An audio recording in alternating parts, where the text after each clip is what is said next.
அப்பா எல்லாத்தையும் உனக்குன்னு ராஜ்யம் கொடுத்ததெல்லாம் நீ எல்லாத்தையும் அவள்கிட்ட கொடுத்துட்டியேப்பா, பரதன்ட்ட கொடுத்துட்டியே. கம்பன் சொன்னார் இல்லையா, ஏயவரங்கள் இரண்டில் ஒன்றினால் என் செய் உலகாழ்வது. ஏயவரங்கள் இரண்டில் ஒன்றினால் என் செய் உலகாழ்வது. சீதை கேள்வன் ஒன்றால் போய் மனமாழ்வது என புகன்று நின்றாள். தீயவை யாவையிலும் சிறந்த தீயாள். சொன்னார் இல்லையா கம்பநாட்டாழ்வார். கைகையை கேட்டாலாம், ஏய வரங்கள் இரண்டில் ஒன்றினால்.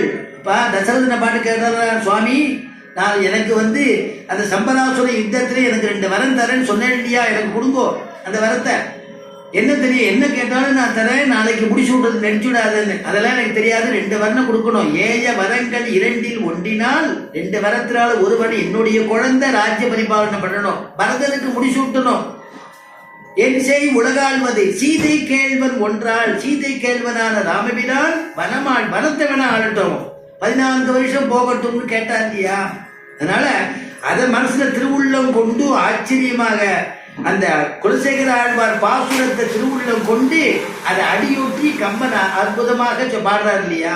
அதான் குலசேகர ஆழ்வாருடைய பாசுரம் அப்படிப்பட்டதான பாசுரம். ராமனிடத்துல பக்தி, அப்படி ராமனால் அவர் தாளாட்டினாராம். அப்படி ஒரு ராமனிடத்துல அவ்வளவு ஒரு பிரீத்தி பிரேம யாருக்குதான் இருக்காது.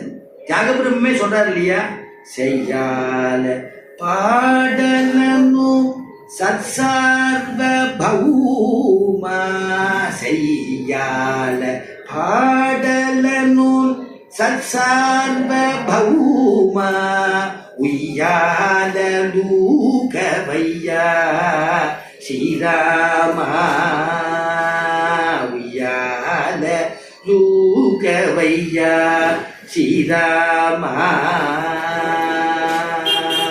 குழந்தை ஆச்சரியமா தூங்கிட்டான். அப்படி ஒரு தாலாட்டு பாடினார் யாருன்னா குலசேகர ஆழ்வார். சரி, ராமனுடைய கல்யாணத்தை பத்தி பேசும் பொழுது அது எத்தனாவது சர்க்கம்னு பார்த்தேன்னா 18